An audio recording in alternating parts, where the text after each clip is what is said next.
Kembali bicara soal pertemuan Ketua Umum PSI, Kaisang Pangarep dengan pimpinan PKS di DPP PKS. Masih bersama kita, Ismail Bahtiar, politisi muda PKS, Mas Aryo Bimo, juru bicara PSI, dan juga pengamat politik BRIN, Bu Siti Zuhro.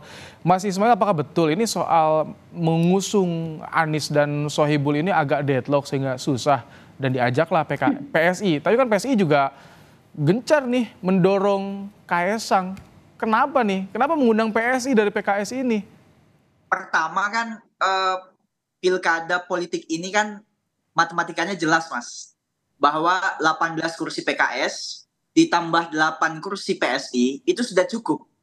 Artinya apa? Ini adalah salah satu ruang opsi-opsi yang kemungkinan akan kita kolaborasikan. Tentu saja sama yang disampaikan oleh pengamat kita tadi bahwa Jakarta ini bukan satu-satunya opsi. Kalau kita lihat bagaimana survei Mas Kaisang di Jawa Tengah menempati urutan pertama, ya saya kira juga PKS melirik bahwa ini adalah potensi yang bisa dikolaborasikan. Bahwa satu hal antara PSI dan PKS hari ini semangatnya sama, spiritnya sama, sama-sama ingin berkolaborasi, membangun bangsa, tujuannya buat NKRI. Sehingga persepsi orang yang selalu menyampaikan bahwa sepertinya PSI dan PKS susah untuk bersama, hari ini menjadi jawaban bahwa ternyata PKS dan PSI insya Allah bersedia dan siap akan membangun kolaborasi bersama. Entah itu membangun koalisi di Jakarta aman ataupun di daerah lain sebagaimana daerah-daerah yang sudah terbangun sebelumnya. Insya Allah sebentar lagi di press conference akan disampaikan oleh pimpinan kami. Oke. Atau selain pilkada juga dibahas ini jadi jalan bagi PKS untuk gabung ke Kim, Mas Ismail? Oh, saya kira kalau itu jauh lah. Tadi sedikit pun pembahasan soal itu nggak dibahas. Hari ini murni silaturahim, sedikit-sedikit menyentil soal berbagai daerah yang mungkin dikolaborasikan, termasuk beberapa daerah yang sudah dikolaborasikan. Jadi tadi saya sebut Banten, Lebak, dan beberapa daerah yang lainnya. Nah, kalau dari PSI gimana, Mas Aryo? Apakah soal mengajak PKS untuk gabung ke Kim ini juga akan dibicarakan? Karena tadi Mas Ismail meninggalkan ruang pertemuan nih. Apakah ini dipersiapkan juga dari Kaisang? Jadi yang penting bagi PSI adalah memastikan semua program kerja yang akan dilakukan oleh Pak Prabowo dan Mas Gibran itu nanti inline dengan kepala-kepala daerah yang akan dipilih pada November 2024 nanti.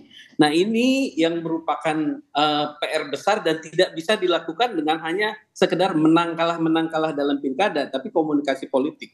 Saya kira ini juga yang mendasari beberapa pimpinan partai politik pada akhir-akhir ini juga memperlihatkan cairnya hubungan itu ya. Artinya bukan berarti kita berharap tinggi untuk menjadi rekonsiliasi nasional atau sebagainya. Tapi boleh dong kalau kita bilang bahwa nanti kita ini fine tuning lah, kalau di radio itu ada fine tuning ya antara partai satu dengan yang lainnya untuk bisa gimana nih setelah pilkada ini mau apa? Itu yang dilakukan. Tapi tetap menawarkan Kaisang untuk maju di Pilgub, entah itu Jakarta atau justru Jawa Tengah. Jadi bukan istilahnya saya luruskan, mungkin bukan menawarkan, tapi kami membuka diri ya, terutama di daerah-daerah yang dimana kita memang punya kursi dan kita memang bisa berkolaborasi dengan partai lain. Artinya kalau misalnya di sini mungkin saya nggak tahu apa yang terjadi di dalam tadi ya, apa pembicaraannya seperti apa, tapi yang jelas Mas Kaisang akan menawarkan posisi PSI di dalam pembangunan ke depan gitu ya, termasuk nanti salah satunya adalah bagaimana menempatkan calon kepala daerah yang memang mempunyai komitmen untuk bisa meneruskan. Jadi inti Kaisang datang ke PKS akan menjajaki koalisi dengan PKS? Di mana? Sorry. Inti dari Kaisang datang ke PKS ini akan membuka pintu koalisi bersama PKS? Mungkin saja apa yang dilakukan itu adalah pembuka. Nah, ini komunikasi politik ya. Saya sekali lagi Ibu Siti kan tadi masih tahan-tahan karena nunggu preskon juga ya. Seperti komunikasi politik biasa. Apakah ujungnya nanti adalah koalisi atau tidak ya kita masih punya waktu.